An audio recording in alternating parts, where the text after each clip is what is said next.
Let's talk about social business and corporate cultures and how they impact an individual's moral philosophy and ethical behavior. Of course, this is the framework that our book used to discuss this. Societal and cultural norms, business culture, and corporate culture and expectations, and their influence on personal moral philosophy and ethical behavior. So let's talk about these three elements on the left-hand side of this model. Society and cultural norms. Well, first, a couple of definitions. Values are the ideals, customs, institutions, etc. of a society towards which people of the group have an effective regard. That is, these are things that people value.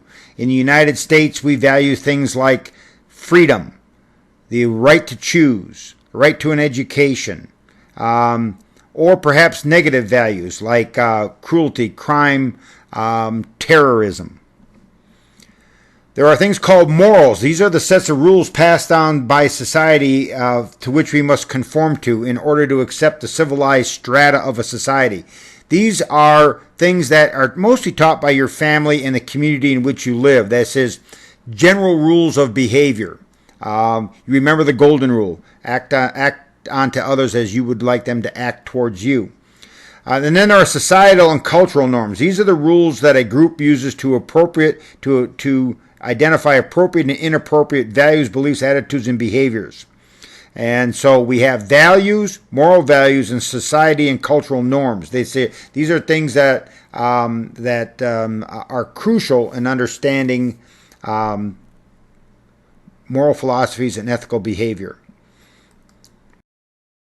Business culture and industry practice. There is the ethics of exchange. That is full disclosure.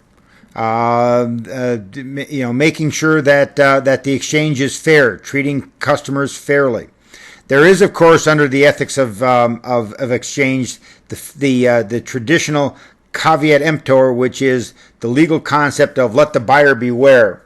And this was, of course, pervasive in the 1960s, but a number of laws have been passed since then to try to protect one consumer from others. In 1962, when John F. Kennedy was the president, they passed something called the Consumer Bill of Rights. And your book talks about this. This was an important idea for consumers, and that is it guaranteed that consumers had the right to choose, the right to safety, the right to be informed, and the right to be heard. And of course, these all seem like logical things that everyone in society would agree to. But in some cases, these things are actually in conflict with each other. Let me give you an example.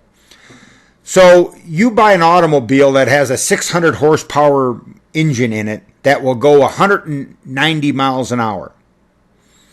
You have the right in the United States to choose to buy that vehicle. Do you have the right to drive that car 190 miles an hour down the road and drive unsafely? Well, one of the things we talk about is your right to choose. But at the same time, I have a right to safety. So if I'm occupying that same highway and you're driving 190 miles an hour, I would argue that you're endangering my safety. So in many cases, we have to balance these consumer rights. The consumer's right to choose between alternatives, but at the same time, the right for consumers to be safe. This is just an example of one of these issues associated with the Consumer Bill of Rights. Business culture and industry practices. This is, of course, the ethics of competition. What's ethical in competition? Well, the old story, everything is fair in love and war. There are things like economic espionage. This is the clandestine collection of trade secrets or proprietary information about another company's competitors. Well, in many cases, companies will hire an employee away from a different company. And in fact, a competitor. Is that an ethical or is that an ethical competitive strategy or not? There's the issue of bribes and kickbacks. I can't sell to your company because I'm not willing to give the purchasing agent a kickback for everything that he decides the company should buy. There is the issue of collusion, that is, people working together and against the common good of others. And then there, of course, is this issue in competition of withholding information. And, of course, we talked a little bit about that before with the Volkswagen example. Then there's this issue of corporate responsibility.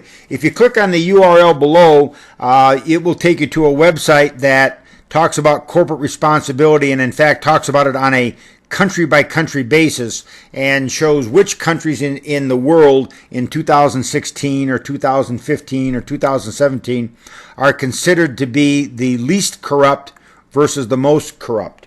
The least corrupt country in the last poll was New Zealand.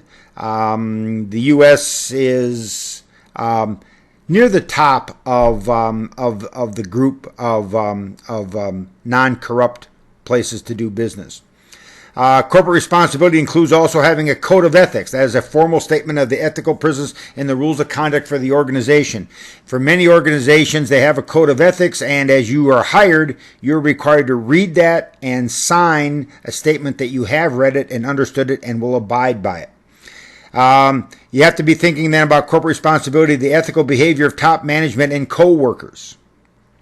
And then, of course, is the idea of whistleblowers. These are employees who report an unethical or illegal activity to their employers or maybe to a government agency that's responsible for enforcing those actions. Here's an example of a statement of ethics. This is an abridged version of the American Marketing Association statement of ethics for people who are members of the American Marketing Association. So, social business and corporate culture are important factors in determining the moral philosophy and ethical behavior of individuals. We'll talk about that next.